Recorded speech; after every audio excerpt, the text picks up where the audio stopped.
नमस्कार स्टूडेंट्स, मेरा नाम अनिमा तिवारी है। आई होप सो आप लोग बहुत अच्छे होंगे। जैसा कि आपको पता है, यूजीसी नेट एग्जामिनेशन बहुत ही ज्यादा पास आ चुका है।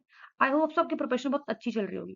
तो आपकी प्रिपरेशन को और मजबूत बनाने के लिए हम कुछ एमसीक्यूज की सीरीज लेके आए हैं। टॉप 30 एमसीक्यूज की सीरीज लेके आए हैं, जिसमें कि हम कुछ सीरीज कर चुके हैं, जैसे कि इंटरनेशनल बिजनेस, एचआरएम, अकाउंटिंग पे। ठीक है, जो जिस सीरीज के अगर हम जिस टॉपिक के जो हम बात करेंगे आज, उसका नाम है रिसर्च एप्टीट्यूड। ठीक है, रिसर्च एप्टीट्यूड जो है वो पेपर फर्स्ट का सेकेंड यूनिट है।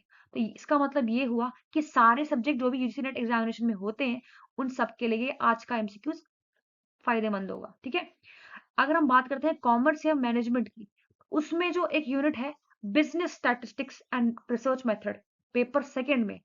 तो अगर आप ये रिसर्च एप्टीट्यूड कर लेते हैं पेपर फर्स्ट का, तो आपका ऑटोमेटिकली जो पेपर सेकेंड है वो कॉमर्स का, वो यहाँ कंप्लीट हो जाता है। तो आज हम बात करेंगे 30 एमसीक्यूज की। तो इसके से चलते हैं हम नेक्स्ट स्लाइड पे। ठीक है, अगर आप कोई भी असिस्टेंट प्रोफेसर एग्जामिनेशन की तैयारी कर रहे हैं, कोई पीजीटी लेवल की एग्जाम की तैयारी कर रहे हैं, या यूजीसी नेट कॉमर्स या मैनेजमेंट किसी चीज की भी तैयारी कर रहे हैं, तो आप जानते होंगे कि एवर स्टडी क्लासेस आपको कोर्स प्रोवाइड करता है। अगर कोई भी कोर्स के बारे में आपको इन्फॉर्मेशन लेनी है, तो आप ऐप विजिट कर सकते हैं, आप वेबसाइट विजिट कर सकते हैं, या कॉन्टेक्ट नंबर गिवन है, टेलीग्राम यहाँ पे गिवन है, आप जाके वहां विजिट करके अपनी क्वेरीज को रिजॉल्व कर सकते हैं। तो हम चलते हैं नेक्स्ट साइड पे और शुरू करते हैं अपने टॉप 30 एमसीक्यूज रिसर्च एप्टीट्यूड के। सो क्वेश्चन नंबर फर्स्ट की बात करने से पहले हम बात करते हैं रिसर्च एप्टीट्यूड के बारे में, थोड़ी सी चीज के बारे में। देखो, जब रिसर्च एप्टीट्यूड के बारे में हम बात कर रहे हैं ना, तो तीन चीजों के बारे में जरूर पढ़ के जाना रिसर्च एप्टीट्यूड में। सबसे पहली बात करें टाइप्स ऑफ रिसर्च, जितनी भी टाइप्स ऑफ रिसर्च है उनके बारे में अच्छे ढंग से पढ़ लो, क्वेश्चन बहुत बनते हैं। दूसरा चीज आपको बात करनी है पैरामीट्रिक या नॉन पैरामीट्रिक टेस्ट जो है, उन कौन से होते हैं और उनके एजम्पशन के बारे में। थर्ड, रिसर्च के स्टेप्स। ये तीन टॉपिक जो है बहुत ज्यादा इंपॉर्टेंट है जब आप रिसर्च एप्टीट्यूड की बात करते हैं, या आप पेपर कॉमर्स पेपर सेकंड की बात करते हैं जिसमें बिजनेस स्टडीज है, उसमें भी ये सब चीजें पढ़ के जरूर ही जरूर जाना है। पढ़ना सब कुछ है, बट ये तीनों चीजें बहुत मेन इंपॉर्टेंट है। अब हम बात करते हैं क्वेश्चन नंबर फर्स्ट की। क्वेश्चन नंबर फर्स्ट क्या है?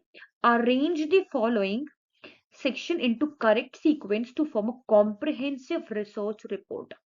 अब देखो, जो रिसर्च रिपोर्ट वो क्या होती है? जब भी आप कोई रिसर्च करते हैं, उसके बाद आपको बताना पड़ता है कि आपने रिसर्च कैसे कैसे की। ठीक है, आपने क्या ऑब्जेक्टिव रखे, क्या मेथड्स लगाए, उसका कंक्लूजन क्या निकला।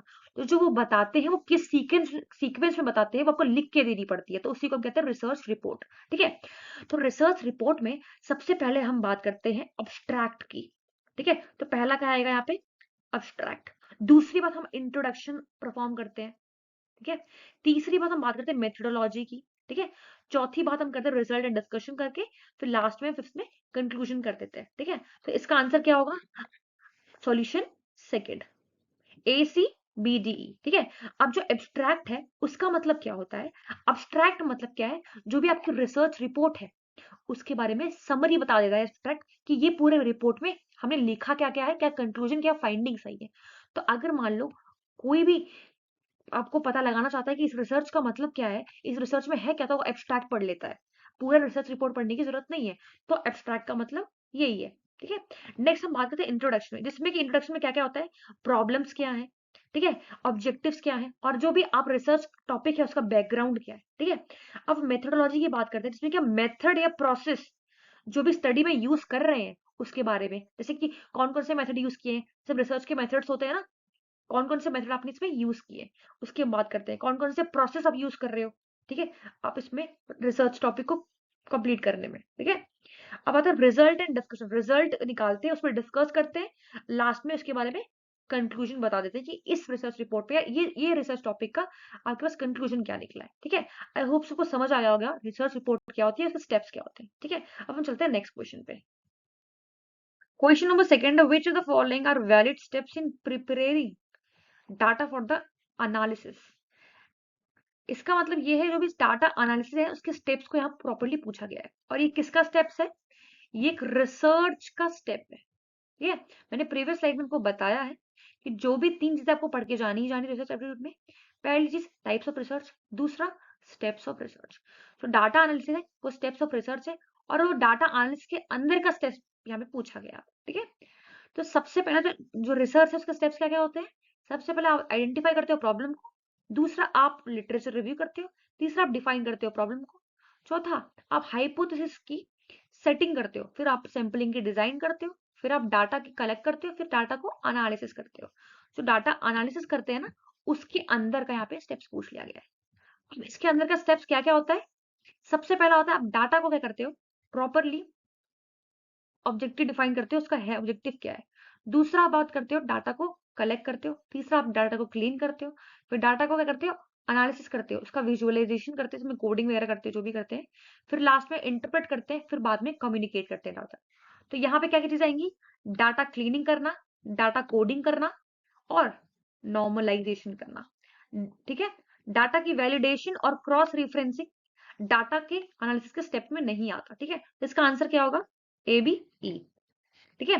डाटा क्लीनिंग का मतलब क्या होता है कि जो भी डाटा के अंदर एरर्स होते हैं, इनकंसिस्टेंसी होती है, उसको रिमूव करना और उसको एक्यूरेट बनाना, ये डाटा क्लीनिंग करता है।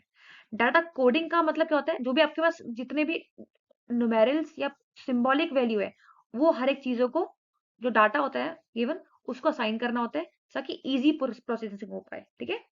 नॉर्मलाइजेशन में क्या होता है? प्रॉपरली आप कंपैरिजन या इंटीग्रेशन करते हो, ठीक है, ताकि डाटा स्टैंडर्डाइज्ड हो पाए। ठीक है। और जो क्रॉस रिफरेंसिंग है ना, ये जो है ना, ये एक रिपोर्टिंग का फीचर है, जो मैंने रिसर्च रिपोर्ट पढ़ी है ना, उसका फीचर है, ना कि डाटा एनालिसिस का स्टेप है। ठीक है। आई होप सो कोई क्वेश्चन समझ आ गया होगा। हम चलते हैं नेक्स्ट स्लाइड पे। Next question, question number third है, arrange the following steps of sampling plan in the correct sequence. आपको मैंने अभी प्रीवियस स्लाइड में ही आपको रिसर्च के स्टेप्स बताए हैं, जिसमें कि मैंने सैम्पलिंग डिजाइन या सैम्पलिंग प्लान की बात की थी, वो भी एक स्टेप है। उसका करेक्ट सीक्वेंस यहाँ पे प्रॉपरली पूछा जा रहा है।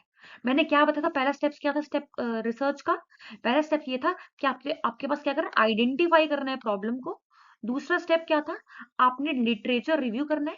तीसरा स्टेप क्या था? आपने डिफाइन कर दिया प्रॉब्लम को। फिर उसके बाद आपने डिफाइन करने के बाद प्रॉब्लम को हाइपोथेसिस की, सेटिंग की है। फिर आपने सैम्पलिंग डिजाइन या सैम्पलिंग फ्रेम, जो आपने यहाँ प्लानिंग की बात करते हैं, वो की है। फिर आपने डाटा को कलेक्ट किया है, डाटा को एनालिसिस किया है। ठीक है। फिर आपने यहाँ पे क्या करना है, हाइपोथेसिस की, आपने यहाँ पे टेस्टिंग करके, ठीक है, फिर आपने एक बार इंटरप्रेट करना है। फिर आपने रिपोर्ट जो है यहाँ पे बना के उसको सबमिट कर देना है, फिर उसके बाद कम्युनिकेट करना है। ये जो है रिसर्च के प्रॉपरली अच्छे ढंग से स्टेप होते हैं। तो जो सैंपल डिजाइन या सैंपल प्लान की बात कर रहे हैं, वो उसका यहाँ पे करेक्टली स्टेप्स पूछ रहे हैं, करेक्ट सीक्वेंस पूछ रहे हैं। ठीक है। तो इसका करेक्ट सीक्वेंस क्या होता है? सबसे पहले आपको बात करनी होती है, आइडेंटिफाई द टारगेट पॉपुलेशन। ठीक है। फिर उसके बाद आपको बात करनी होती है, specify the parameter of interest, second ये होगा। फिर आपको बात करनी होती है, define the sampling frame, sampling frame की बात करोगे। फिर आपको बात करनी होती है, चूज द सैम्पलिंग मेथड। ठीक है। और एट लास्ट उसके बेसिस पे सैंपल साइज डिफाइन करते हो। तो यहाँ पे इसका आंसर क्या होगा? Solution number second, BEADC। ठीक है। तो बी का मतलब क्या होता है? Identify target population. अब आपको जिस सैंपल को सेलेक्ट करना है, स्टडी करनी है, उसको अपने यहाँ पे डिफाइन करना है। ठीक है।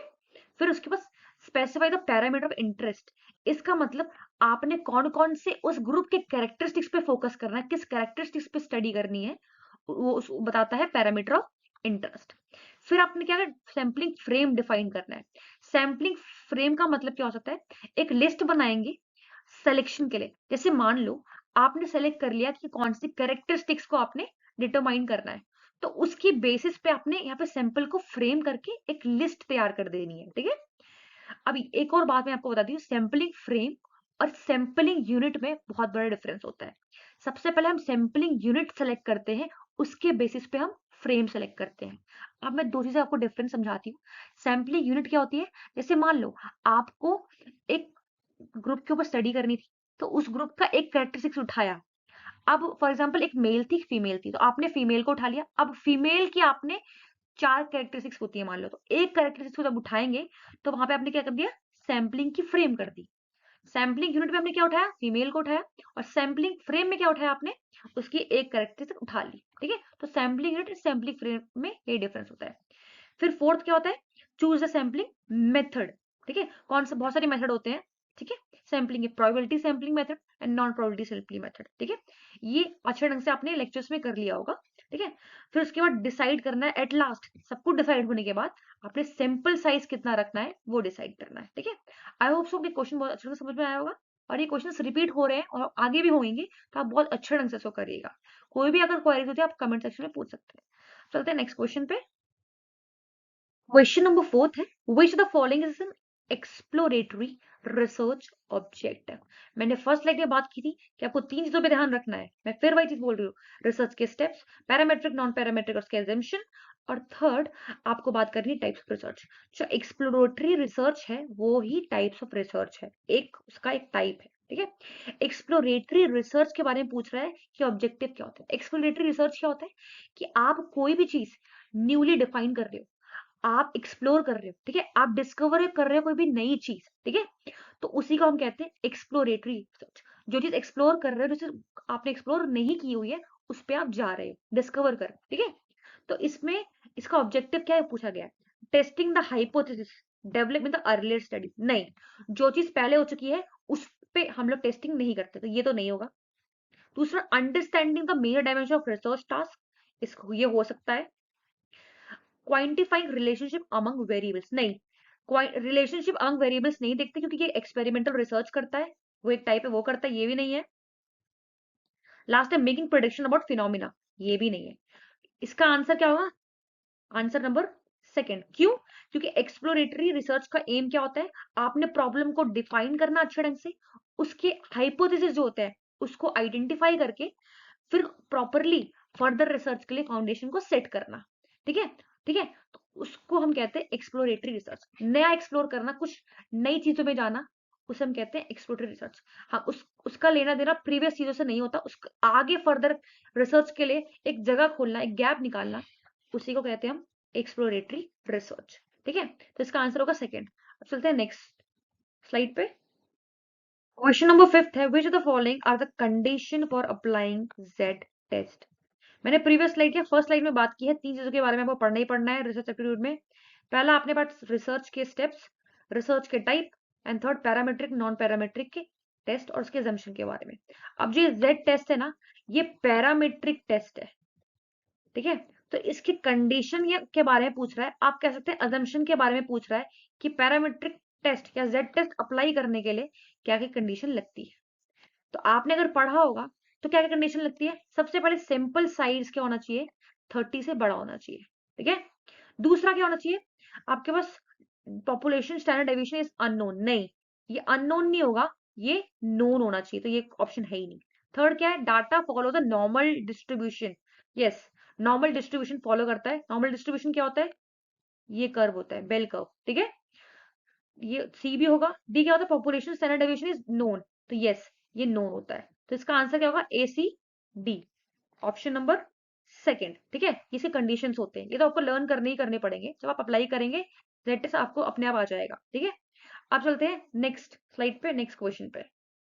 क्वेश्चन नंबर 6 है, match list first with list second. ये देखो यहाँ पे फिर पूछ लिया गया है, ये सारे लिस्ट में टेस्ट गिवन है, ये कोई पैरामेट्रिक होंगे, कोई नॉन पैरामेट्रिक होंगे, और इसके यहाँ पे आपको एप्लीकेशंस गिवन है, कंडीशंस या assumption जो भी है वो गिवन है, आपको यहाँ पे मैच करना है। वही क्वेश्चन फिर रिपीट हो गया, देख लो। अब जो टी टेस्ट होता है वो क्या होता है, जब कंपेयर करते हो दो ग्रुप के मीन को, तो उसे कहते हैं हम टी टेस्ट।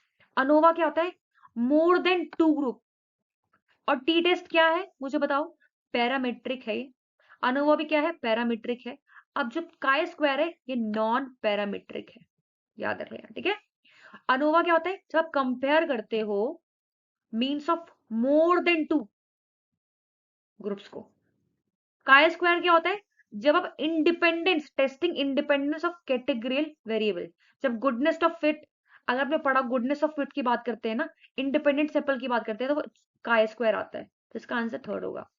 रिग्रेशन एनालिसिस में आप एग्जामिन करते हो relationship between the variables, dependent या इंडिपेंडेंट वेरिएबल के बीच में आप रिलेशनशिप एग्जामिन करते हो, उसको रिग्रेशन एनालिसिस करते हैं। तो इसका आंसर क्या होगा, सेकेंड। ठीक है, टी टेस्ट क्या होता है, जब आप कंपेयर करते हो दो ग्रुप्स के मीन्स को। अनोवा क्या होता है, जब आप कंपेयर करते हो मोर देन 2 ग्रुप्स के मीन्स को। काय स्क्वायर मैंने आपको बता ही दिया था, टेस्ट करते हो इंडिपेंडेंस को या गुडनेस ऑफ फिट को। ठीक है, रिग्रेशन एनालिसिस क्या होता है? जब आप डिपेंडेंट या इंडिपेंडेंट वेरिएबल के बीच में अंडरस्टैंड करते हो रिलेशन, तो उसे कहते हैं रिग्रेशन एनालिसिस। तो ये सारे पैरामीट्रिक कोई टेस्ट है, कोई टेस्ट नॉन पैरामीट्रिक है, उनकी एप्लीकेशन पूछी गई, उनकी कंडीशन भी पूछ सकते हैं, उनके अजम्पशन भी पूछ सकते हैं। तो आपको पैरामीट्रिक या नॉन पैरामीट्रिक टेस्ट पढ़ना है और उनके सारे अजम्पशन या कंडीशन और एप्लीकेशन प्रॉपरली ढंग से पढ़ लेना है। यही चीज क्वेश्चन में सीधा उठ के या तो मैच द फॉलोइंग आ जाती है या तो वन लाइनर क्वेश्चन आ जाता है। ठीक है, अब चलते हैं नेक्स्ट क्वेश्चन पे। क्वेश्चन नंबर 7 है, which of the following are examples of non parametric test. मैंने आपको बोला है, कब से मैं हर एक स्लाइड में बोल रही हूँ, पैरामेट्रिक नॉन पैरामेट्रिक टेस्ट पढ़ लो कौन कौन से होते हैं, उनके एजम्पशन एप्लीकेशन कंडीशंस पढ़ लो, एक पेज पे नोट्स बना लो। वो क्वेश्चन डायरेक्टली पूछ लिया जाता है, तो वो पूछ लिया। अब इसमें नॉन पैरामेट्रिक टेस्ट कौन कौन से होते हैं? सबसे पहला होता है Wilson sign rank test, Mann Whitney U test, ये भी है। ठीक है, क्रुशियल वैलिस टेस्ट ये भी है। अनोवा मैंने प्रीवियस स्लाइड में बताया, ये नॉन पैरामेट्रिक टेस्ट नहीं, पैरामेट्रिक टेस्ट होता है। ठीक है, स्पीयर्समैन रैंक कोरिलेशन, ये जो है ये भी आपका नॉन पैरामेट्रिक टेस्ट है। तो आपका आंसर क्या होना चाहिए? Solution number 2, A B C और ई। ठीक है, विल्सन साइन रैंक टेस्ट क्या होता है? ये पेयर्ड सैंपल्स के लिए नॉन पैरामेट्रिक टेस्ट है। ठीक है, मैन विटनी यू टेस्ट क्या होता है?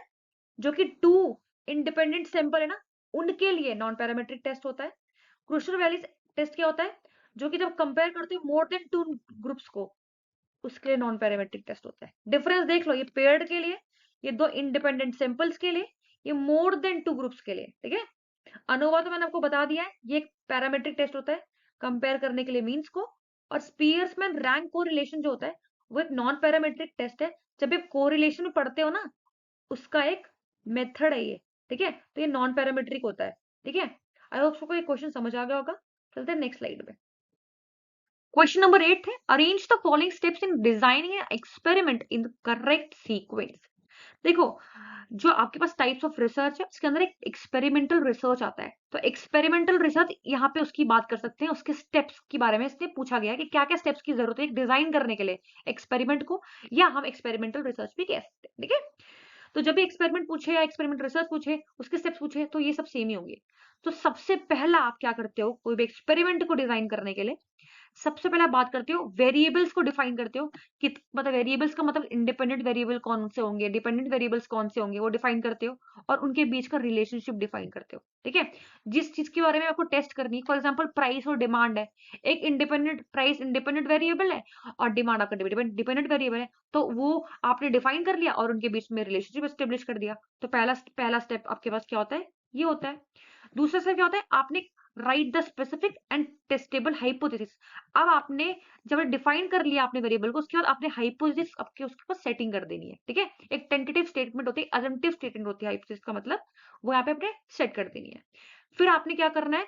अब एक्सपेरिमेंटल ट्रीटमेंट डिजाइन करना है। एक्सपेरिमेंटल ट्रीटमेंट का मतलब क्या होता है? जो प्रोसीजर या ऑब्जेक्ट जो भी आप यूज करोगे इस एक्सपेरिमेंट को करने के लिए, उसको यहाँ पे डिजाइन करना है।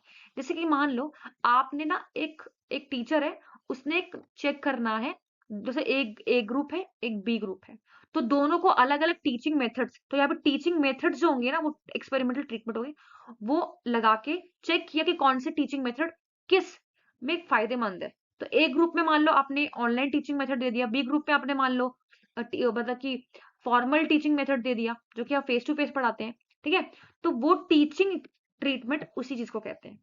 फिर उसके बाद आप बात करते हो, आपने असाइन करना है सब्जेक्ट टू द ग्रुप। अब ग्रुप को असाइन करना है, जो भी चीजें सब्जेक्ट या जो भी चीजें होंगी, वो जो ग्रुप आपने डिफाइन किए होंगे उसको आपने असाइन कर देना है। और लास्ट में तो डिपेंडेंट वेरिएबल होगा आपका, उसको मेजर कर देना है। तो यही स्टेप्स होते हैं। ठीक है, तो इसका आंसर क्या होगा? B C D E. सबसे पहले डिफाइन करना है वेरिएबल्स को, उसके रिलेशनशिप्स को, फिर आपने हाइपोथेसिस की टेस्टिंग करनी है, फिर एक्सपेरिमेंटल ट्रीटमेंट देखना है, फिर आपने ग्रुप्स को असाइन कर देना है जो भी आपने चीजें सब्जेक्ट्स वगैरह को, फिर आपने लास्ट में जो भी डिपेंडेंट वेरिएबल होगा उसको मेजर करना है इंडिपेंडेंट वेरिएबल की हेल्प से। ठीक है, तो यही होते हैं एक्सपेरिमेंटल या एक्सपेरिमेंटल रिसर्च के स्टेप्स। ठीक है, अब चलते हैं नेक्स्ट स्लाइड पे। क्वेश्चन नंबर 9 पे match the list 1 and list 2। ठीक है, यहाँ पे क्वेश्चन पूछा गया है जो भी आपको रिसर्च डिजाइन के टाइप्स है, उसके कैरेक्टरिस्टिक्स है, उसको मैच करना है। मुझे ध्यान से सुनना, जो रिसर्च डिजाइन है ना, वो क्या होता है? रिसर्च डिजाइन का मतलब क्या होता है कि ये एक तरह का प्लान डॉक्यूमेंट है, एक ड्राफ्ट प्लान बताता है कि आपको कैसे कैसे रिसर्च करनी है, कैसे कैसे सैंपल कलेक्ट करना है, कैसे कैसे उसको एनालिसिस करना है, कैसे इसको डिजाइन करना है ना, प्रॉपरली एक तरह से ड्राफ्ट प्लान है, आपको डॉक्यूमेंटेड वे में बताता है कि कौन चीज कैसे करनी है। ठीक है, फिर उसके बाद इसके कुछ 4 टाइप्स होते हैं मेनली। ठीक है, पहला टाइप होता है आपके पास, इसे हम कहते हैं प्री एक्सपेरिमेंटल डिजाइन। ठीक है, सेकंड टाइप आपके पास होता है ट्रू एक्सपेरिमेंटल डिजाइन। थर्ड आपके पास होता है आपके पास क्वाशियर एक्सपेरिमेंटल डिजाइन, एंड फोर्थ जो है लास्ट होता है उसको स्टैटिस्टिकल एक्सपेरिमेंटल डिजाइन। ठीक है, तो यहाँ पे हम मैच करेंगे कौन से डिजाइन का कौन सा कैरेक्टरिस्टिक्स है। सबसे पहले केस स्टडी रिसर्च। अब जो केस स्टडी रिसर्च है वो क्या होती है, जब भी किसी ग्रुप को हम कोई भी टेस्टिंग या कोई भी ट्रीटमेंट दे देते हैं, उसके बाद उसको ऑब्जर्व करते हैं, उससे हम कहते हैं केस स्टडी रिसर्च। तो इसका आंसर क्या होगा, ए का फर्स्ट। ठीक है, pre test and post research. जो मैंने सेकंड रिसर्च डिजाइन की बात की थी, कौन सा सेकंड वाली की, जो मैंने बात की है ट्रू एक्सपेरिमेंटल डिजाइन की, वो इसका एक पार्ट है। ठीक है, इसका मतलब क्या होता है, जो भी आप ऑब्जर्व करते हो वो, फॉर एग्जांपल एक ग्रुप है उसको प्री और पोस्ट दोनों तरह से ऑब्जर्व करना। ट्रीटमेंट आपने प्री भी दिया, पहले भी दिया, ट्रीटमेंट आपने बाद में भी दिया, और फिर उसको ऑब्जर्व करना, फिर उसको कंपेयर करना, उसे हम कहते हैं pre test and post research. तो इसका आंसर क्या होगा, सेकेंड। ठीक है, फिर स्टेटिस्टिक ग्रुप कंपैरिजन। देखो स्टेटिस्टिक से ही पता लग रहा है, ये भी आपके पास किसका ही पार्ट है, कौन सा रिसर्च डिजाइन का पार्ट है, ये पार्ट है आपके पास प्री एक्सपेरिमेंटल रिसर्च डिजाइन का। ठीक है, तो ये स्टेटिस्टिक से पता लगा, इसका मतलब मान लो एक एक्स ग्रुप है, ठीक है, और एक ये ग्रुप है सी। तो एक्स जो है, इसी इसी को हम ट्रीटमेंट देंगे और इसको हम कांस्टेंट रखेंगे, फिर उसके बाद इन दोनों में कंपैरिजन करेंगे, तब जाके इसमें ऑब्जर्व करके इसका आंसर निकालेंगे। तो compare treated and treated group post test, तो इसका आंसर क्या होगा, थर्ड है। ठीक है, रैंडमाइज कंट्रोल ट्रायल डिजाइन, ये जो है स्टैटिस्टिकल, जो फोर्थ मैंने टाइप बताया था स्टैटिस्टिकल रिजल्ट, उसका फर्स्ट पार्ट है। ठीक है, जिसमें से कि आप जो भी पार्टिसिपेंट्स को ना रेंडमली कोई भी ट्रीटमेंट असाइन कर देते हो, तो इसका आंसर क्या होगा, फोर्थ। तो इसका आंसर क्या होगा, सॉल्यूशन नंबर फर्स्ट। ठीक है, आई होप सो कुछ समझ में आया होगा रिसर्च डिजाइन क्या होते हैं, उसके टाइप्स कितने होते हैं, और उसके अंदर अंदर टाइप्स कितने होते हैं। ठीक है, चलते हैं नेक्स्ट स्लाइड पे। क्वेश्चन नंबर 10 है, which of the following statements about the F statistics in ANOVA is true? ANOVA क्या होता है, एनालिसिस ऑफ वेरिएंस। इसमें क्या होता है, टू और मोर ग्रुप्स के मीन के बीच में जब भी आप कोई भी रिलेशनशिप या कोई भी टेस्टिंग करते हो मीन की, तो उसे ही हम अनोवा कहते हैं। ठीक है, अब मैंने आपको बोला था अनोवा क्या है, एक पैरामेट्रिक टेस्ट है। तो मैंने आपको बार बार बोल रही हूँ, देखो फिर रिपीट हो गया question, parametric non parametric test पढ़ लो, कौन कौन से उनके एग्जाम्स पढ़ लो। तो यहाँ पे यही पूछ रहा है कि बताओ इसके बारे में ट्रू क्या है। सबसे पहले हम बात करते हैं अनोवा की। सबसे पहले it is always non negative. Yes, ANOVA हमेशा नॉन नेगेटिव होता है, कभी भी ये नेगेटिव नहीं होता है, याद रखना। दूसरा, it is calculated as a ratio of MSB to MSW. Yes, MSB क्या होता है, mean sum of square between the sample, और और एमएसडब्ल्यू क्या होता है, mean sum of square between the sample. इसका मतलब इसका जब रेशियो निकालेंगे तब हमारे पास एफ इज इक्वल्स टू ये उसका रेशियो होगा, और तब आपका क्या निकलेगा इसमें, अनोवा। ठीक है, ये भी सही है। It can be negative if the assessee larger than the SST. नहीं, मैंने आपको पहले ही ऑप्शन में बता दी कि नेगेटिव ये नहीं होता, तो ये ऑप्शन तो आएगा ही नहीं। ठीक है, it is used to test the equality. Yes, ये इक्वालिटी टेस्ट करता है डिफरेंट डिफरेंट जो भी ग्रुप्स होते हैं, मल्टीपल ग्रुप्स होते हैं उनके बीच में। ठीक है, तो इसका आंसर क्या होगा, A B D, solution first. ठीक है, आई होप सबको समझ आ गया होगा अनोवा क्या होता है, और ये एक तरह से आप बोल सकते हो कि एजम्पशन भी है, इसकी एप्लीकेशन या कंडीशंस जो भी आप कहना चाहते हो वो है। ठीक है, तो यहाँ पे देखो मैंने जो चीज बताई है वो यहाँ पे बताई गई है इसके एक्सप्लेनेशन में। ठीक है, आई होप सबको क्वेश्चन समझ आया होगा। अब चलते हैं नेक्स्ट क्वेश्चन पे, नेक्स्ट स्लाइड पे। क्वेश्चन नंबर 11 है, which of the following are assumption of one way ANOVA. ठीक है, अब जो मैंने प्रीवियस स्लाइड में अनोवा की बात की थी, ठीक है, मैंने आपको बोला अनोवा एक पैरामेट्रिक टेस्ट है, और आपको मैंने प्रीवियसली स्लाइड क्या फर्स्ट स्लाइड से बताते हुए आ रही हूँ कि आप पैरामेट्रिक नॉन पैरामेट्रिक टेस्ट कौन कौन से होते हैं पढ़ लो, और उनके एजम्पशन कंडीशन एप्लीकेशन आप जो भी कहना चाहते हो वो सब पढ़ लो, एक जगह नोट बना के रख लो। तो वन वे अनोवा क्या है, ये अनोवा का ही एक टाइप है। ठीक है, उसके एजम्पशन पूछ लिए हैं। ठीक है, अब जो इसके एजम्पशन क्या होते हैं, सबसे पहला, और ये बात याद रख लो, अनोवा क्या था? Parametric test. उसके टाइप्स है, पहला टाइप है वन वे अनोवा, उसके बारे में यहाँ पूछा गया है। अब वन वे अनोवा के अंदर भी डिवाइडेड है चीजें, ठीक है। सबसे पहले आता है, फॉर एग्जाम्पल आपके पास बात करना डायरेक्ट मेथड है, एक शॉर्टकट मेथड होता है, एक कोडिंग मेथड होता है वन वे अनोवा के अंदर भी, ठीक है। तो इसमें बात की वन वे अनोवा की, जो कि अनोवा का ये टाइप है, ठीक है। तो इसके अजम्पशन बात करते हैं, इसको आपको पढ़ना ही पड़ेगा अच्छे ढंग से। सबसे पहला था पॉपुलेशन ऑफ इक्वल वेरिएंस। ये इक्वल वेरिएंस का मैंने प्रीवियस स्लाइड में भी बात की, इक्वालिटी की बात करता है अमंग दी वेरिएबल्स।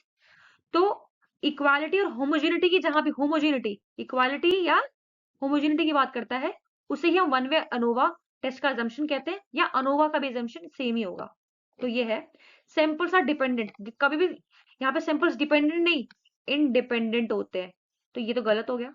दूसरा, population are normally distributed, yes, ये नॉर्मली डिस्ट्रीब्यूट होता है, ऐसे बेल शेप्ड होते हैं ये ऐसे, ठीक है।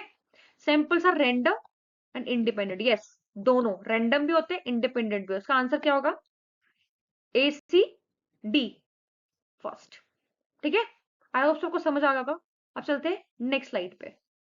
तो क्वेश्चन नंबर 12 है, which of the following are types of longitudinal studies. इसको हम लॉन्गिट्यूडनल रिसर्च स्टडी भी कह सकते हैं, ये टाइप्स ऑफ रिसर्च का एक पार्ट है, ठीक है। तो देखो फिर वही क्वेश्चन हर एक स्लाइड में रिपीट हो रहा है, मैंने आपको 3 चीजें बताई है पढ़ने के लिए, उसको तो आपको पढ़ के जाना ही जाना है। तो देखो, एक होता है डिस्क्रिप्टिव रिसर्च, उसके अंदर आपके पास दो चीजें आती हैं, एक क्रॉस सेक्शनल रिसर्च आता है, एक लॉन्गिट्यूडनल रिसर्च आता है। ध्यान से पढ़ो। तो यहां हम किसकी बात कर रहे हैं? लॉन्गिट्यूडनल रिसर्च के बारे में। इसके कौन कौन से टाइप्स होते हैं? तो इसके टाइप्स यहाँ पे आएंगे, पैनल स्टडी होता है, दूसरा आपके पास क्या होता है? कोहेरेंट स्टडी होता है, एंड तीसरा आपके पास टाइम सीरीज स्टडीज होता है, ठीक है। तो इसका आंसर क्या होगा? ए, सी और डी, ठीक है। अब बात करते हैं लॉन्गिट्यूडनल स्टडीज की। अब देखो, जो लॉन्गिट्यूडनल स्टडीज होता है, जो मैंने यहाँ बताया, उसका मतलब ये होता है कि आप कोई भी अगर स्टडी करते हो, अगर आप कोई भी स्टडी करते हो लॉन्ग टाइम तक एक सिंगल वेरिएबल को लेकर, और क्रॉस सेक्शनल को क्या होता है? मल्टीपल मल्टीपल वेरिएबल होते हैं एक सिंगल पीरियड ऑफ टाइम पे। मतलब आपको एक साल में अगर स्टडी करनी है बहुत सारे वेरिएबल्स की, तो वो क्रॉस सेक्शनल होगा। या आप फिर या तो आपको बहुत सारे टाइम पीरियड के लिए सिर्फ एक ही वेरिएबल की स्टडी करनी है, तो उसे हम कहते हैं लॉन्गिट्यूडनल। और इसके टाइप्स क्या होते हैं? Panel, coherent and time series studies, ठीक है। आई होप आपको क्रॉस सेक्शनल और लॉन्गिट्यूडनल में डिफरेंस समझ आ गया होगा। दूसरा, अब पैनल स्टडी क्या होता है? पैनल स्टडी का मतलब है different different time of period पे और डिफरेंट डिफरेंट सैंपल्स या वेरिएबल्स को स्टडी करना, मतलब कि multiple sample multiple time period पे स्टडी करने को हम पैनल स्टडी कहते हैं। क्रॉस सेक्शनल मैंने आपको बताया है क्या था, कि आप क्रॉस सेक्शनली, इसका मतलब आप एक साल में ही मल्टीपल वेरिएबल्स को स्टडी करोगे, ठीक है। और कोहेरेंट स्टडी का मतलब था मल्टीपल ग्रुप में स्टडी करना, ठीक है, ग्रुप ऑफ पीपल को स्टडी करना ही हम कहते हैं कोहेरेंट स्टडी। टाइम सीरीज का मतलब होता है मल्टीपल टाइम पीरियड्स का डाटा कलेक्ट करते हो ट्रेंड्स के हिसाब से, ठीक है। आई होप सो आपको पैनल स्टडी का मतलब cross sectional, coherent, time series, ठीक है, इनके बीच में डिफरेंस समझ आ गया होगा, ठीक है। अब चलते हैं हम नेक्स्ट स्लाइड पे। क्वेश्चन नंबर 13 है, arrange the steps of hypothesis testing in the correct order. देखो, जो हाइपोथेसिस टेस्टिंग है, ये रिसर्च के स्टेप्स का एक स्टेप है। कौन सा वाला स्टेप है? मैंने बात की थी कि आप आइडेंटिफाई करते हो प्रॉब्लम्स को, फिर आप लिटरेचर रिव्यू करते हो, फिर डिफाइन करते हो, फिर हाइपोथेसिस की आप क्या करते हो? सेटिंग करते हो, फिर आप सैम्पलिंग का प्लानिंग का डिजाइन करते हो, फिर आप डाटा कलेक्ट करते हो, डाटा एनालिसिस करते हो, फिर आप हाइपोथेसिस की टेस्टिंग करते हो। तो जो हाइपोथेसिस की टेस्टिंग है ना, उसके अंदर का स्टेप्स का करेक्ट सीक्वेंस पूछ रहा है। ये क्वेश्चन मोस्ट रिपीटेड क्वेश्चन है, ये क्वेश्चन बहुत ज्यादा इंपॉर्टेंट है, इसको स्टार मार्क कर लो, ये बहुत रिपीटेड क्वेश्चन है। तो सबसे पहला हम बात करते हैं इसके स्टेप्स की। सबसे पहले जो भी नल हाइपोथेसिस और अल्टरनेटिव हाइपोथेसिस होते हैं, हम उसको फिक्स करते हैं। दूसरा, हम जो सिग्निफिकेंस लेवल होता है, जो कि 5%, 10% या 0.5% जो भी होता है, वो सेट करते हैं। फिर आप टी टेस्ट स्टैटिस्टिक्स को, मतलब एफ टेस्ट करना है या टी टेस्ट करना है, कौन से टेस्ट लगाने हैं वो चूज करते हैं। फिर आप परफॉर्म करते हो कंप्यूटेशंस को, मतलब कैलकुलेशन वगैरह करके फिर लास्ट में आप कंक्लूजन निकालते हो कि रिजेक्ट किया या एक्सेप्ट किया हाइपोथेसिस को। तो ये इसके अरेंजमेंट थी। तो इसका आंसर क्या होगा? First, A B C D. सबसे पहले क्या? नल हाइपोथेसिस और अल्टरनेटिव हाइपोथेसिस को सेट करना, फिर सिग्निफिकेंस लेवल को सेट करना है, फिर टेस्ट स्टैटिस्टिक्स को, उसको टी स्टैटिस्टिक्स भी कहते हैं, उसको चूज करना, फिर कैलकुलेशन या कंप्यूटेशन करना, फिर लास्ट में कंक्लूजन निकालना। एक्सेप्ट या रिजेक्ट करना है, उसकी बात कर रहा है इसमें। ठीक है, ये क्वेश्चन तो आप दिमाग में डाल लो, बहुत रिपीटेड क्वेश्चन है। ठीक है, अब चलते हैं नेक्स्ट क्वेश्चन पे। Question number 14. Which of the following are steps in conducting research study? Simple question उठ के आ गया है कि रिसर्च स्टडी के स्टेप्स क्या है। मैं आपको फर्स्ट स्लाइड से बताते आ रही हूँ क्या क्या होते हैं, तो आप इजीली इसका आंसर बता पाएंगे। तो सबसे पहला आपने बात करनी है रिसर्च प्रॉब्लम को डिफाइन करने के लिए। फिर आपने थ्योरेटिकल फ्रेमवर्क, इसका मतलब जो इसमें कि हम लिटरेचर रिव्यू पढ़ते हैं, बहुत जगह से पढ़ के डाटा कलेक्ट करते हैं, वो चीज आएंगी।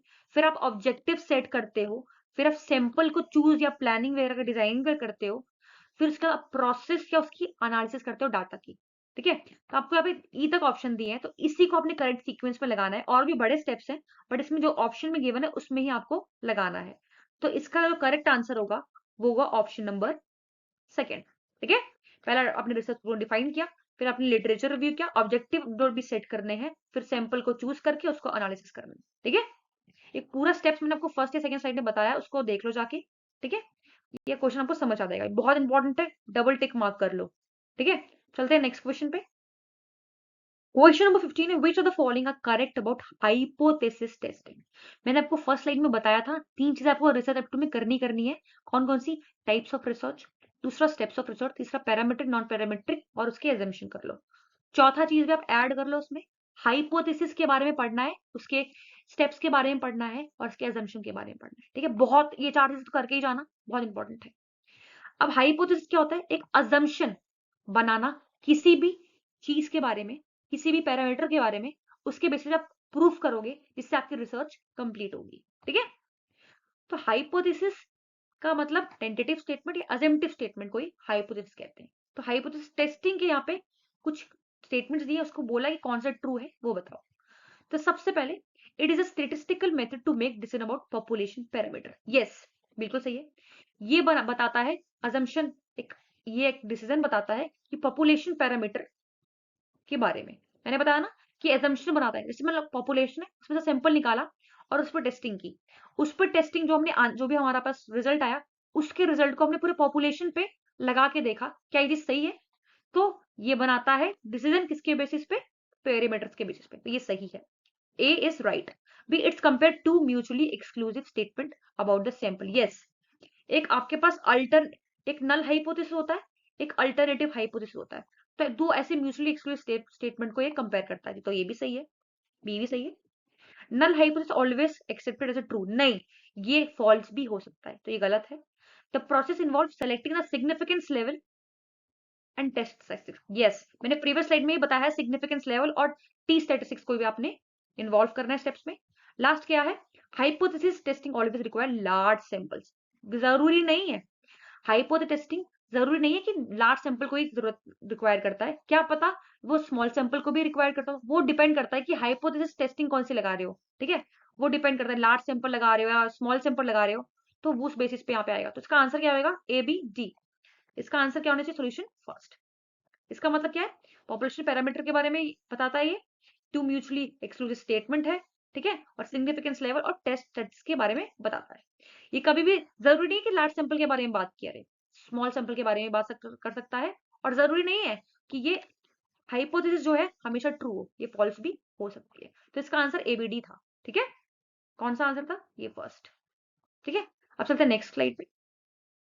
क्वेश्चन नंबर 16 है, arrange the following steps of hypothesis testing in the correct order. ये क्वेश्चन रिपीटेड है, तो इसमें जल्दी जल्दी कर लेते हैं। सबसे पहले आप क्या करते हो? Null hypothesis and alternative hypothesis को फॉर्मुलेट करते हो, फिर आप लेवल ऑफ सिग्निफिकेंस देखते हो, फिर आप टी स्टैटिस्टिक्स को चूज करते हो, फिर आप कैलकुलेशन परफॉर्म करते हो, फिर आप डिसीजन बनाते हो एक्सेप्टेड का। तो इसका आंसर क्या आएगा? First, A B C D E. ठीक है, तो आई होप समझ आ गया। ये क्वेश्चन ने पीछे भी कर रखा है, रिपीट ट्राई क्वेश्चन, बहुत रिपीटेड क्वेश्चन है, ध्यान रख लो इसको। चलते हैं नेक्स्ट क्वेश्चन पे। क्वेश्चन नंबर 17 है, match the list first and list second. ठीक है, अब देखो यहाँ पे सारे टेस्ट गिवन है, तो कैरेक्टरिस्टिक्स गिवन है, पैरामेट्रिक या नॉन पैरामेट्रिक टेस्ट गिवन है, उसे कैरेक्टरिस्टिक्स गिवन है, फिर क्वेश्चन रिपीट हो रहा है, बार बार रिपीट हो रहा है, तो उसको मैच करना है। अब काय स्क्वायर टेस्ट क्या है, ये क्या होता है, ये नॉन पैरामेट्रिक टेस्ट है। क्रुशियल वैल्यूज टेस्ट भी नॉन पैरामेट्रिक है, ये भी नॉन पैरामेट्रिक है, और ये भी, ये सारे टेस्ट जो है ये सारे नॉन पैरामेट्रिक है। पहली बात तो हमको पता लग गया है। दूसरी बात, अब इसके कैरेक्टरिस्टिक्स गिवन पढ़ते हैं और इसको मैच करते हैं। अब जो काय स्क्वायर टेस्ट है वो compare observed and expected frequency. Yes, जो काय स्क्वायर का फॉर्मूला क्या था, ओ माइनस ई, ऐसा था ना करके, फिर उसके बाद ई, यही था ना फॉर्मूला, याद आ रहा है ना। तो ऑब्जर्व्ड एंड एक्सपेक्टेड फ्रीक्वेंसी को कंपेयर करना किसका काम है, काय स्क्वायर का काम है। ठीक है, क्रुशियल वैल्यू एस टेस्ट क्या है, ये एक नॉन पैरामेट्रिक टेस्ट है, ये तो पता ही है। ये वन वे का अल्टरनेटिव है, वो जो वन वे अनोवा है ना उसका अल्टरनेटिव है, किसको कहा जाता है, क्रुशियल वैल्यू टेस्ट को। साइन टेस्ट क्या होता है, test difference in median of the paired data. इसका मतलब है, इसका मतलब, इस लाइन का मतलब क्या है, फॉर एग्जाम्पल आपने किसी भी सब्जेक्ट या किसी भी कोई पर्सन है, उसके वेट को आपने मेजर करना है, तो अगर आप उसके वेट को प्री और पोस्ट ट्रीटमेंट, फॉर एग्जाम्पल ये एक पर्सन है, ठीक है, फॉर एग्जाम्पल ये ए पर्सन है, उसके अपने वेट को प्री और पोस्ट एक ट्रीटमेंट देने के पहले और बाद में टेस्ट करना है, तो उसे ही हम कहते हैं साइन टेस्ट। ठीक है, जब पेयर्ड पेयर्ड करके उसको टेस्ट करना। मैन विट्टे यू टेस्ट मतलब compare rank between the two independent variable, तो इसका आंसर क्या होगा, 4। ठीक है, तो इसका आंसर क्या होना चाहिए, फर्स्ट। ठीक है, आई होप सबको समझ आ गया होगा। कुछ है नहीं इसमें, वो नॉन पैरामेट्रिक पैरामेट्रिक है, असम्पशन या कैरेक्टरिस्टिक्स गिवन आपको मैच करने हैं। ठीक है, एक जगह नोट्स बना लो, मैं फिर बोल रही हूँ। चलते हैं नेक्स्ट क्वेश्चन पे। क्वेश्चन नंबर 18 है, consider the following statement regarding the research design. मैंने आपको प्रीवियसली साइड में बताया रिसर्च डिजाइन क्या होता है। जब भी आपको कोई भी रिसर्च करनी है तो उसका प्रॉपर डिजाइन बनाओ, मतलब कि ड्राफ्ट प्लान क्या है, क्या प्लानिंग तरीके से कैसे रिसर्च करनी है, क्या डाटा कलेक्ट करना है, कैसे उसको सैम्पलिंग को कलेक्ट करना है, कैसे टेस्टिंग करनी है, कैसे रिपोर्ट को सबमिट करना है, कैसे रिपोर्ट बना, सब कुछ इसमें गिवन होता है, इसको कहते हैं रिसर्च डिजाइन। ठीक है, अब इसके रिलेटेड स्टेटमेंट दी है, अब बताना क्या चीज ट्रू है क्या चीज फॉल्स है। तो यहाँ पे ट्रू के बारे में पूछा है, तो research design is a framework for collecting and analysis data. Yes, बिल्कुल सही है, तो फर्स्ट आएगा ही आएगा। दूसरा, experiment are a suitable data collection methods मतलब क्वालिटेटिव रिसर्च। जो एक्सपेरिमेंट होता है ना वो हम क्वांटिटेटिव तरीके से करते हैं, जिसमें कि हम कॉज एंड इफेक्ट रिलेशनशिप की बात करते हैं, जिसमें कि हम क्वांटिटी, तो यहाँ पे क्वांटिटेटिव आना चाहिए था, क्वालिटेटिव रिसर्च एक्सपेरिमेंट रिसर्च नहीं होता, क्वांटिटेटिव होता है, तो ये पहले ही गलत हो जाएगा। Content analysis is commonly used in the qualitative research. Yes, ठीक है। Research design impact the reliability of the result. Yes, अब देखो रिलायबिलिटी का मतलब क्या होता है, कंसिस्टेंट रहना। इसका मतलब आप कभी भी कोई भी सिचुएशन में, फॉर एग्जांपल एक आपने टेस्टिंग की, उसको बार बार टेस्ट कर रहे हो तो रिजल्ट आपके सेम आ रहे हैं।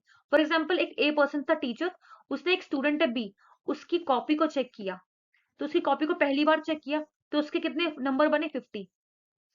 दूसरी बार चेक किया तब भी 50 बन रहे हैं, तीसरी बार चेक कर रहा है तब भी 50 बन रहे हैं, या वो किसी और टीचर से भी चेक करवा रहा है तब भी 50 बन रहे हैं। इसका मतलब कि वो बार बार अगर किसी से चेक भी करवा रहा है उसके रिजल्ट्स को या खुद चेक कर रहा है, तो आंसर क्या हो रहा है, मतलब रिजल्ट क्या सेम है। इसका मतलब कि उसमें क्या है, रिलायबिलिटी हायर लेवल पे। तो जितनी ज्यादा रिलायबिलिटी रहेगी उतनी ज्यादा कंसिस्टेंसी रहेगी, उतनी ज्यादा आपके पास रिसर्च जो है अच्छी होगी। ठीक है, तो इसका आंसर क्या आएगा, ए 134। ठीक है, अब चलते हैं हम नेक्स्ट स्लाइड पे। क्वेश्चन नंबर 19 है, arrange the following steps of scientific research in a correct sequence. बिल्कुल सेम क्वेश्चन है, बस इसके वर्ड चेंज कर दिए गए, मतलब बिल्कुल सेम है। सबसे पहले आप कोई भी चीज को ऑब्जर्व करते हो, आइडेंटिफाई करते हो प्रॉब्लम को, तो ऑब्जर्वेशन ऑफ द फैक्ट आ गया। दूसरी बात, आप इंडक्शन करते हो, अब उस चीज की शुरुआत करते हो, स्टार्ट करते हो उसकी प्रिपरेशन। तीसरा, एक्सप्लेनेशन जो भी है, जो भी आपके पास चीजें करनी है उसको वहां पे डेवलप करते हो, ये तीसरा पॉइंट आएगा। ठीक है, चौथा पॉइंट आपके पास आएगा, आप उसकी प्रिडिक्शन बनाते हो और फिर उस जो हाइपोथेसिस बनाते हो, फिर उसके बाद आपको क्या करनी है, उसकी आपको टेस्टिंग करनी है हाइपोथेसिस की। समझ आया, पहले आपने क्या किया, इसका आंसर क्या होना चाहिए, फर्स्ट ए। सबसे पहले आपने क्या किया, आइडेंटिफाई करते हो, दूसरा आप स्टार्ट करते हो चीजों को, फिर आपकी यहाँ डेवलपमेंट करते एक्सप्लेनेशन डिफाइन कर लिया, प्रॉब्लम को, ऑब्जेक्टिव को डिफाइन कर लिया, इस स्टेप में आएगा। फिर आपने हाइपोथेसिस की मेकिंग की, उसकी टेस्टिंग की। तो यही सारे स्टेप्स आते हैं, ठीक है। तो इसका आंसर क्या आएगा? ए। चलते हैं नेक्स्ट क्वेश्चन पे। Question number 20, match the following statistical test with their application. देखो फिर ये क्वेश्चन रिपीट हो रहा है।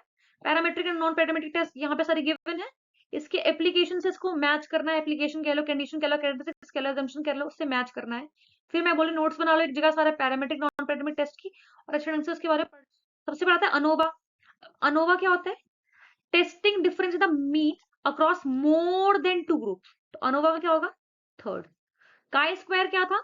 जब गुडनेस ऑफ फिट की या इंडिपेंडेंट सैंपल की टेस्टिंग करनी हो, तो इसका सेकंड होगा। जेड क्या था? जब लार्ज सैंपल की टेस्टिंग करते हो, मोर देन 30 सैंपल्स की। और पॉपुलेशन पैरामीटर क्या होता है? यहाँ पे नोन होता है, तो जेड क्या होता है? First. And crucial value test क्या था? ये था नॉन पैरामेट्रिक टेस्ट होता है। उसके बाद मोर देन ट्रू ग्रुप के बीच में डिफरेंस निकालते हो। देखो पहली बात तो जो क्रूशियल वैल्यू टेस्ट होता है वो नॉन पैरामेट्रिक है, और ये मोर देन टू ग्रुप्स की बात करता है। और अनोवा भी मोर देन टू ग्रुप्स की बात कर रहा है, बट ये पैरामेट्रिक टेस्ट है। इन दोनों में यही डिफरेंस है, ठीक है। ये पैरामेट्रिक है, ये नॉन पैरामेट्रिक है। और ये दोनों काई स्क्वायर क्या है? ये भी नॉन पैरामेट्रिक है। और जेड टेस्ट क्या है? ये पैरामेट्रिक है, ठीक है। आई होप सबको समझ आ गया होगा। तो इसका आंसर क्या होना चाहिए? ए। चलते हैं नेक्स्ट स्लाइड पे। Question number 21, match the following statistical term with their description. यहाँ पे कुछ स्टैटिस्टिकल टर्म गिवन है, उसकी डिस्क्रिप्शन गिवन है, उसको हम मैच करना है, ठीक है। Type 1 error. टाइप 1 एरर का मतलब है rejected when it is true. जब कोई भी चीज ट्रू होती है तब उसको रिजेक्ट करते हैं। तो यहाँ पे एरर हो रहा है, कोई भी चीज ट्रू है तो उसको एक्सेप्ट करना चाहिए ना, बट यहाँ पे क्या कर रहे हैं? रिजेक्ट कर रहे हैं। तो ये टाइप 1 एरर होती है। टाइप 2 एरर क्या होती है?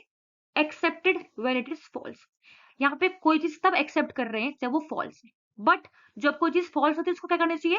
रिजेक्ट करनी चाहिए। बट यहाँ पे क्या कर रहे हैं? एक्सेप्ट कर रहे हैं। तो इसलिए ये टाइप सेकंड एरर है, ठीक है। इन दोनों में के बीच में टाइप 1 एरर, टाइप 2 के बीच में डिफरेंस समझ आया? मतलब गलत होने पे एरर हो रहा है। यहाँ पे आप रिजेक्टेड व्हेन इज ट्रू, जब ट्रू था तब रिजेक्ट कर रहे हैं, यहाँ पे फॉल्स था तब एक्सेप्ट कर रहे हैं। उल्टा ही हो रहा है यहाँ पे, ठीक है। अब पी वैल्यू क्या होती है? पी वैल्यू का मतलब क्या होता है? जो भी आपके पास नल हाइपोथेसिस है, जहां पे भी ट्रू आएगा, इसका मतलब जहां भी प्रोबेबिलिटी होती है नल, जिस डाटा में नल हाइपोथेसिस की ट्रू आने की, वहीं पे आपके पास पी वैल्यू आ जाती है। तो उसी को पी वैल्यू कहते हैं, ठीक है। नेक्स्ट आता है आपके पास पावर ऑफ टेस्ट। देखो इन तीनों के बीच में डिफरेंस समझ लो बहुत ढंग से, ठीक है। इसको डिनोट करते हैं हम लोग बीटा से, सिंगल 1 माइनस बी। जहां ये बोलते हैं ना किसको कहते हैं? पावर ऑफ टेस्ट को कहते हैं। इसका मतलब यहाँ पे कोई एरर नहीं है, इसी को पावर ऑफ टेस्ट कहते हैं, ठीक है। यहाँ पे क्या था? रिजेक्टेड व्हेन इज ट्रू, जब ट्रू था तब रिजेक्ट कर रहे हैं। और यहाँ पे क्या था सेकंड में? एक्सेप्टेड व्हेन इज फॉल्स, जब फॉल्स था तब एक्सेप्ट कर। तो यहाँ पे क्या होगा?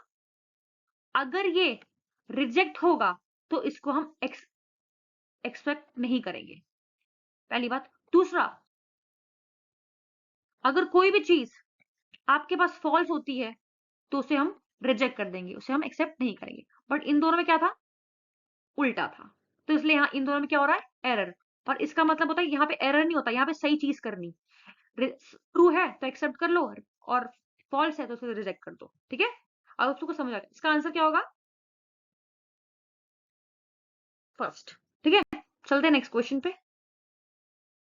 Question number 22, which of the following statement are true about sampling. देखो अब जो सैम्पलिंग होती है ना, उसके मेथड के बारे में बोला गया। एक कौन सा मेथड होता है? एक प्रोबेबिलिटी मेथड होता है, एक नॉन प्रोबेबिलिटी सैम्पलिंग मेथड होता है।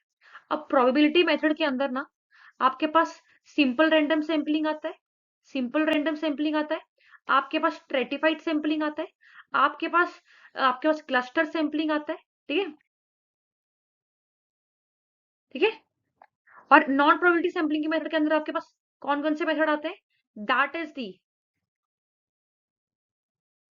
कन्वीनियंस सैम्पलिंग मेथड, ठीक है, कोटा सैम्पलिंग मेथड, ठीक है, जजमेंटल सैम्पलिंग मेथड, ठीक है। ये सारे मेथड आते हैं, याद रखिएगा। अब यहाँ बात करें सिंपल रैंडम सैम्पलिंग। सबसे पहले ये प्रोबेबिलिटी सैम्पलिंग है, equal chance of being selected की बात कर रहा है। इसका मतलब कि जितने भी सैंपल्स है उसमें से किसी को भी सिलेक्ट कर सकते हैं, इक्वल चांस है उनके सेलेक्ट होने के। फॉर एग्जाम्पल एक बाउल है, उसमें से पर्ची गिवन है, बहुत सारी पर्ची उसमें रखी है, तो कोई भी एक सबकी चांस जो है सेलेक्ट होने के इक्वल है, मतलब कोई भी एक पर्ची कोई भी उठा सकता है, तो इक्वल चांस है सेलेक्ट होने के। तो ये स्टेटमेंट सही है। Cluster sampling divides the population into mutually exclusive group. Yes, for example एक एक पत्ता है दवाई का, तो वो एक बैचेस में डिवाइडेड है, क्लस्टर में डिवाइडेड है, तो उसी को हम कहते हैं कि म्यूचुअली एक्सक्लूसिव ग्रुप, मतलब कि दो ग्रुप्स में डिवाइडेड है, तो ये भी सही है। कन्वीनियंस सैंपलिंग, प्रोबेबिलिटी सैंपलिंग, नहीं, हमने बात की कन्वीनियंस सैंपलिंग कौन सा मेथड है, नॉन प्रोबेबिलिटी, तो ये गलत हो जाता है। उसका stratified sampling involve dividing of population into the sub groups and sampling each group. Yes, ये चीज सही है। स्ट्रैटिफाइड का मतलब है, फॉर एग्जांपल एक स्कूल है, उसमें से भी हमने मेल को अलग कर दिया और फीमेल को अलग कर दिया, ठीक है। अब मेल में से भी आपने 90% वालों को अलग कर दिया और 10% वालों को अलग कर दिया, तो ऐसे करके सब ग्रुप बनाते जा रहे हैं। हेट्रोजीनियस, जहां भी पॉपुलेशन की बात होती है ना, जहां पे हेट्रोजीनिटी की बात होगी ना, वहां पे स्ट्रेटिफाइड की बात हो जाएगी। याद रखना, एक क्वेश्चन आ रखा है, हेट्रोजीनियस जहां पे पॉपुलेशन होती है उसको क्या बोलते हैं, स्ट्रेटिफाइड सैंपलिंग। तो इसका आंसर क्या होगा, 1 2 और 4th बी। ठीक है, आई होप सबको समझ आ गया होगा। ठीक है, ये वाला पार्ट भी बहुत इंपॉर्टेंट है, सैंपल और सैंपलिंग के मेथड्स कौन कौन से होते हैं। ठीक है, प्रोबेबिलिटी नॉन प्रोबेबिलिटी। अब चलते हैं नेक्स्ट क्वेश्चन पे। Question number 23, consider the following statements about qualitative research. अब क्वालिटेटिव रिसर्च जो है, इसका मतलब ये कि क्वालिटेटिव की बात कर रहे हैं, क्वांटिटेटिव कोई न्यूमेरिकल टर्म की बात नहीं कर रहे हैं। ठीक है, तो पढ़ते हैं। Qualitative research emphasis understanding phenomena from participants perspective, ये तो याद ही कर लो। जहां भी पार्टिसिपेंट्स पर्सपेक्टिव, ये बहुत क्वेश्चन बहुत पूछ चुके हैं, आएगा ना, उसको ही हम क्वालिटेटिव रिसर्च कहते हैं। तो ये आंसर बिल्कुल सही है। जो पार्टिसिपेंट्स का पर्सपेक्टिव होता है वहीं से समझने की कोशिश करते हैं, अंडरस्टैंड करने की कोशिश करते हैं, तो क्वालिटेटिव रिसर्च उसी पे एम्फेसिस करता है। ठीक है, data collected in the qualitative research is primary numerical, no, कभी न्यूमेरिकल नहीं होता। Case studies and interview are common quantitative research method. Yes, जो भी केस स्टडीज हो गया, इंटरव्यू हो गया, प्रोजेक्टिव टेक्निक्स होगी, वो सारी चीजें जो है इसके एक मेथड्स होते हैं। ठीक है, रिकॉर्डिंग वगैरह कर ली, वो सब इसमें आ जाएगा, तो ये भी सही है। Findings in qualitative research are often generalize to large population, बिल्कुल नहीं, ये बात भी याद कर लो, कभी भी जनरलाइजेशन नहीं होती, तो ये भी नहीं होगा क्वालिटेटिव रिसर्च में। ये सिर्फ क्वांटिटेटिव रिसर्च में होती है, क्वांटिटेटिव जो रिसर्च होती है उसमें जनरलाइजेशन होती है प्रॉपरली, कभी भी क्वालिटेटिव रिसर्च में जनरलाइजेशन नहीं होती। ठीक है, तो इसका आंसर क्या होगा, फर्स्ट और थर्ड, इसका ऑप्शन ए। ठीक है, आई होप सबको समझ आ गया क्वालिटेटिव रिसर्च होता क्या है। तीन चीजें याद रखनी है, पार्टिसिपेंट पर्सपेक्टिव से होती है, ठीक है। दूसरा बस बात ये याद रखनी है, केस स्टडी होगी, इंटरव्यू हो गया, रिकॉर्डिंग हो गई, प्रोजेक्टिव टेक्निक्स, ये सारे मेथड्स होते हैं, कभी भी जनरलाइजेशन नहीं हो सकती है, और ये न्यूमेरिकल नहीं होता है, नॉन न्यूमेरिकल होता है। चलते हैं नेक्स्ट क्वेश्चन पे। क्वेश्चन नंबर 24 है, match the following scales of measurement with their characteristics. जो स्केल्स ऑफ मेजरमेंट होती है ना, हमने मेजरमेंट में स्केल्स उसकी पढ़ी है, नॉमिनल, ऑर्डिनल, इंटरवल, रेशियो। देखो, हमने स्केल्स जो है वो पढ़ी होंगी, उसके कैरेक्टरिस्टिक्स पढ़ना, बहुत जितनी भी चारों स्केल्स है जैसे कैरेक्टरिस्टिक्स पढ़ लो, इसी में से क्वेश्चन आ जाते हैं। ठीक है, तो ये पूरा एक लेक्चर बन सकता है। ठीक है, अब यहाँ पे एमसीक्यूज करते हैं, ये रिपीटेड क्वेश्चन है मोस्ट। ठीक है, पहला नॉमिनल स्केल क्या होता है, जिसमें कोई भी ऑर्डर नहीं होता, जिसमें सिर्फ हम क्लासिफिकेशन करते हैं कैटेगरीज के बेसिस पे। तो पहला क्या होगा, जिसमें कोई ऑर्डर नहीं होता।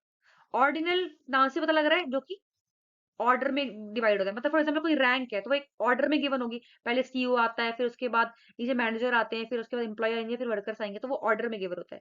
अब इंटरवल स्केल वो स्केल होती है जिसमें कि इक्वल इंटरवल तो होता है बट ट्रू जीरो नहीं होता। और इसमें रेशियो स्केल में क्या होता है, इक्वल इंटरवल भी होता है ट्रू जीरो के साथ। तो इन दोनों में डिफरेंस यही है मेन, कि इंटरवल स्केल्स में ट्रू जीरो नहीं होता और इसमें ट्रू जीरो होता है, और इसमें ऑर्डर नहीं होता, इसमें मीनिंगफुल ऑर्डर होता है। ठीक है, तो इसका आंसर क्या होगा, ऑप्शन नंबर ए। ठीक है, ए का फर्स्ट, बी का सेकंड, सी का थर्ड एंड डी का फोर्थ। ठीक है, आप सबको समझ आ गया। चलते हैं नेक्स्ट क्वेश्चन पे। क्वेश्चन नंबर 25 है, match the following types of validity with their description. ये वैलिडिटी का जो टॉपिक है, ये अपने आप में एक पूरा एक लेक्चर है, 40 मिनट का, 45 मिनट का। ठीक है, बहुत बड़ा लेक्चर बनेगा, बहुत इंटरेस्टिंग है, इसमें से भी क्वेश्चन बनते हैं। तो यहाँ पूछा गया टाइप्स ऑफ वैलिडिटी के बारे में और उसके डिस्क्रिप्शन के बारे में, उसको मैच करना है। ठीक है, अब जो यहाँ पे वैलिडिटी होती है, कौन कौन सी टाइप की वैलिडिटी होती है, एक इंटरनल वैलिडिटी होती है, ठीक है, एक आपके पास एक्सटर्नल वैलिडिटी होती है, आपके पास एक टेस्ट वैलिडिटी होती है, ठीक है, एक आपके पास फेस वैलिडिटी होती है, या आपके पास टेम्पोरल वैलिडिटी होती है, ठीक है।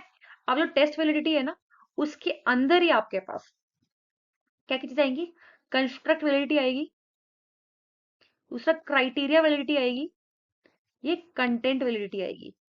तो यहाँ पे क्वेश्चन में ये तीनों वैलिडिटी के बारे में बताया गया है, ठीक है। और एक और चीज क्या पूछा गया है, ये स्पेस वैलिडिटी के बारे में। तो हम क्या पढ़ेंगे, कंस्ट्रक्ट, क्राइटेरिया और कंटेंट वैलिडिटी के बारे में, और ये फेस वैलिडिटी के बारे में, ठीक है। अब देखो, जो कंटेंट वैलिडिटी होती है उसका मतलब क्या होता है, जो भी टेस्ट या जो भी आप टेस्ट कर रहे हो, अगर आप उसको मेजर करते हो against entire domain of the concept, जहां पे भी ये लिखा हुआ आ जाएगा ना, entire domain of the concept, वहां पे कंटेंट वैलिडिटी होती है, ठीक है। नेक्स्ट है कंस्ट्रक्ट वैलिडिटी। कंस्ट्रक्ट वैलिडिटी मतलब क्या होता है, ये बताता है कि क्या जो आप मेजर करना चाहते हो, जो क्लेम कर रहे हो मेजर करने का, इस स्केल में या इस वैलिडिटी में, क्या वो आप मेजर कर पा रहे हो, उस चीज को टेस्ट करने को ही हम कंस्ट्रक्ट वैलिडिटी कहते हैं। इसका ऑप्शन, ठीक है, फर्स्ट। अब जो क्राइटेरिया वैलिडिटी है, उसे हम क्या कहते हैं, उसे हम कहते हैं कि जब कोई भी टेस्ट को कोरिलेट करते हैं एक्सटर्नल क्राइटेरिया से, ठीक है। फॉर एग्जाम्पल, कोई भी अगर मान लो हमने कोई भी रिजल्ट है किसी भी टेस्ट का, कोई भी कंक्लूजन है इस टेस्ट का, उसको एक्सटर्नली जो ओल्ड रिजल्ट है, जो ओल्ड क्राइटेरिया है, जो ओल्ड टेस्ट पहले से परफॉर्म कर चुके, उससे कंपेयर करते हैं, उससे कोरिलेट करते हैं, तो उसे हम क्राइटेरिया वैलिडिटी भी कहते हैं। अब वो फेस वैलिडिटी क्या होता है, इसमें हम चेक करते हैं क्या जो स्टडी हमारी मेजर करना चाह रही है, क्या वो मेजर कर पा रही है, क्या वो इंटेंडेड की जहां भी बात कर देते हैं ना, वहां पे आपके पास स्पेस वैलिडिटी आ जाएगी, ठीक है। जहां भी बात करेगा एक्सटर्नल क्राइटेरिया की, वहां क्राइटेरिया वैलिडिटी आ जाएगी। जहां भी entire domain of the concept की बात करेगा, वहां कंटेंट वैलिडिटी आ जाएगी। जहां भी क्लेम टू बी मेजर कर रहा होगा, वहां पे कंस्ट्रक्ट वैलिडिटी आएगी। आई होप सबको डिफरेंस समझ में आ गया होगा। तो इसका आंसर क्या होना चाहिए आपके पास, ए, ठीक है। अब चलते हैं नेक्स्ट क्वेश्चन पे। क्वेश्चन नंबर 26 है, consider following statement about the hypothesis testing. इसमें भी बताना है कौन सी स्टेटमेंट ट्रू है, simple. Null hypothesis assumes no significant effect और डिफरेंस, ठीक है, बिल्कुल सही है ये बात, ठीक है। The next is smaller the P value provide stronger evidence against the null hypothesis, yes. जितनी ज्यादा पी वैल्यू, जितनी ज्यादा जो लास्ट में कंक्लूजन आएगा वो जितनी स्मॉल होगी, उतना ज्यादा नल हाइपोथेसिस के लिए एविडेंसेस जो है वो स्ट्रॉन्गर बनेंगे, ठीक है। उतनी ज्यादा नल हाइपोथेसिस को एक्सेप्ट करने के चांसेस बनेंगे, ठीक है। Type 1 error occur when null hypothesis is incorrectly rejected, yes.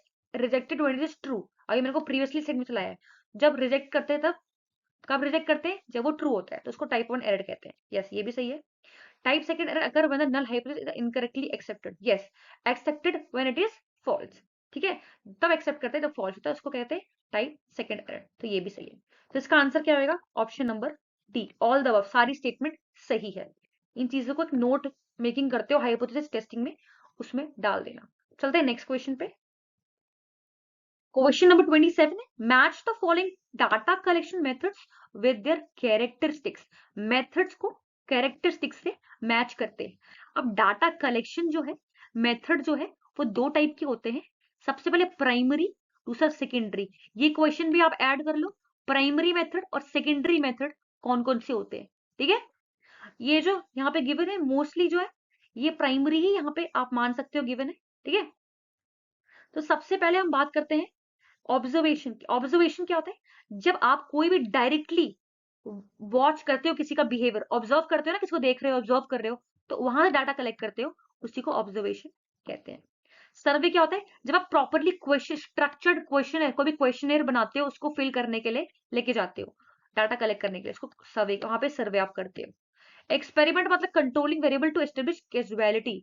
जब आप कोई भी cause and effect relationship, control variable मतलब डिपेंडेंट इंडिपेंडेंट वेरिएबल के बीच में कोई भी कॉज एंड इफेक्ट देख रहे होते हो, उसे हम कहते हैं एक्सपेरिमेंट्स, ठीक है। केस स्टडी मतलब क्या होता है, जब कोई भी किसी भी सिंगल चीज के बारे में आप इन डेप्थ में केस स्टडी कर रहे होते हो, इसको इंटरडिसिप्लिनरी भी कहते हैं और इन डेप्थ एनालिसिस भी कहते हैं।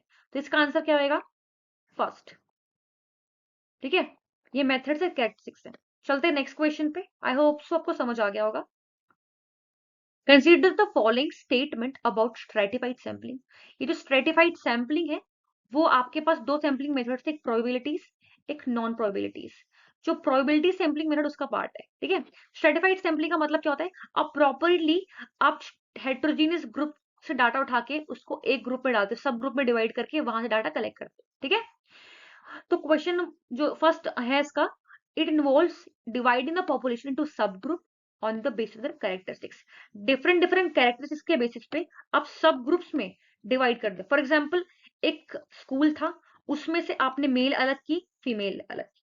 अब मेल में से भी आपने डिफरेंट डिफरेंट कैरेक्टरिस्टिक्स के लोग को अलग कर दिए, फीमेल में से भी अलग कर दिए, ठीक है। अब इसमें से भी आपने डिफर कर दिया और अलग कर दिए, तो सब ग्रुप्स में डिवाइड करने को स्ट्रेटिफाइड सैंपलिंग कहते हैं। और जब हेट्रोजेनिटी की बात आएगी, यहाँ क्वेश्चन आता है हेट्रोजेनिटी की बात आएगी, वहां स्ट्रेटिफाइड सैंपल आएगा। तो पहला क्वेश्चन ये चीज सही है। दूसरा, सैंपल से selected proportionally from each group, yes, हर एक ग्रुप से सिलेक्ट करते हैं, okay. It ensure the each group is equally represented in the sample. जरूरी नहीं है कि इक्वली, कोई भी सैंपल, किसी भी सैंपल को हम सिलेक्ट कर सकते हैं, इक्वली रिप्रेजेंटेबल जरूरी नहीं है, तो ये नहीं होगा। Stratified sampling is sampling error compared to the symbol random sampling. Yes, ये जो है सो सैम्पलिंग में एरर होने की पॉसिबिलिटी है, उसको रिड्यूस करता है। तो इसका आंसर क्या होगा, B, 1 to 8, fourth, B option, ठीक है। चलते हैं नेक्स्ट क्वेश्चन पे। Question number 29, which of the following is not a suggestion for a good scientific writing, ठीक है। कोई भी चीज आप रिपोर्ट राइटिंग करते हो, तो कौन सी चीज अच्छी नहीं होती, ठीक है, उसके बारे में पूछा गया है। सबसे पहले, use a short sentence and simple word. ये तो पॉजिटिव है, तो ये तो होनी चाहिए। शॉर्ट और जितना सिंपल आप चीजें यूज करोगे उतना समझ आएगी लोगों को, तो ये सही है। Use the passive voice through the report. हमेशा पैसिव तो आपको वॉइस यूज करनी नहीं, आपको एक्टिव चीजें यूज करनी है, तो ये आपके पास नेगेटिव चीज हो जाती है, तो ये नहीं होगी। Avoid the unnecessary qualifier like seems, yes, ये भी हो सकता है। Ensure clear and accurate grammar, yes, ये भी पॉजिटिव है। तो इसका आंसर क्या होएगा, आंसर नंबर बी। ये चीज सजेस्टिव नहीं है, आप पैसिव वॉइस नहीं यूज करते। बाकी ये पॉजिटिव है, ये भी पॉजिटिव है, और ये भी पॉजिटिव है। नेगेटिव इसमें कौन सेंटेंस है, ये, तो इसलिए ये आ गया। आंसर क्या होएगा, बी, ठीक है। रिपोर्ट राइटिंग के समय पे आपको पैसिव वॉइस का यूज नहीं करना है, ठीक है। चलते हैं नेक्स्ट क्वेश्चन पे। क्वेश्चन नंबर 13 है, in APA style how are multiple authors cited with a parenthetical statement. देखो, ये एपीए स्टाइल है ना, पहले बताओ, रेफरेंसिंग स्टाइल है। APA style, MLA style, Chicago style, बहुत सारे तरीके के स्टाइल होते हैं, बट तीन मेनली है। ये जब आप कोई भी रिसर्च पेपर या कोई भी चीज, कोई भी कहीं से आप चीजें उठाते हो रिसर्च पेपर के अंदर या प्रपोजल के अंदर या कोई भी चीज के अंदर, आप रेफरेंस लिखते हो ना कि हमने ये चीज यहाँ से ली है, तो रेफरेंसेस के स्टाइल है ये। तो हम एपीए स्टाइल की बात कर रहे हैं, इसे ये पूछ रहा है, अगर मान लो कोई भी चीज कहीं से ली है, तो मल्टीपल ऑथर को आपको एक ही स्टेटमेंट में बताना है, तो आप कौन सी पेरेंथेटिकल स्टेटमेंट का यूज करोगे, तो हम यूज करते हैं एटेल का। फॉर एग्जाम्पल, एक ऑथर, सबसे पहले हम बात करेंगे, पहले ऑथर का नाम लिख देंगे, और भी अगर उसमें ऑथर इन्वॉल्व होंगे तो उसमें हम एटल लिख देंगे। इससे आपको पता लग जाएगा कि बहुत सारे ऑथर इसमें इन्वॉल्व है, ठीक है। तो आप क्या यूज करते हो, इस चीज का, ठीक है। इसमें भी लेक्चर बन सकता है, एपी स्टाइल, एमएलए और शिकागो स्टाइल पे, ठीक है। प्रॉपरली सीक्वेंस होता है एपी स्टाइल में। सबसे पहले आप उसका सरनेम लिखते हो, आप लास्ट नेम लिखते हो, तो इसके बाद फर्स्ट नेम लिखते हो, फिर आपके पास क्या होता है, बुक टाइटल आता है, फिर पब्लिशिंग कंपनी का नेम आता है, फिर आपके पास डेट आती है। ऐसे ये पूरा, कभी कभी पूछ लेता है क्वेश्चन में कि बताइए इसका सीक्वेंस क्या है एपीए स्टाइल का, तो यही होता है सीक्वेंस, ठीक है। इसका आंसर क्या है, बी, ठीक है। अभी क्वेश्चन 31 का आंसर जो है ना, आप मुझे देंगे कमेंट बॉक्स में, ठीक है। ये दे पाएंगे, हमने कर लिया है क्योंकि इसके बारे में। Arrange the following testing in the correct logical order. तो भाई हाइपोथेसिस टेस्टिंग है, उसको स्टेप्स को करेक्टली सीक्वेंस में लगाना है, ठीक है। आई होप सो आपको आज का लेक्चर बहुत पसंद आया होगा, ठीक है।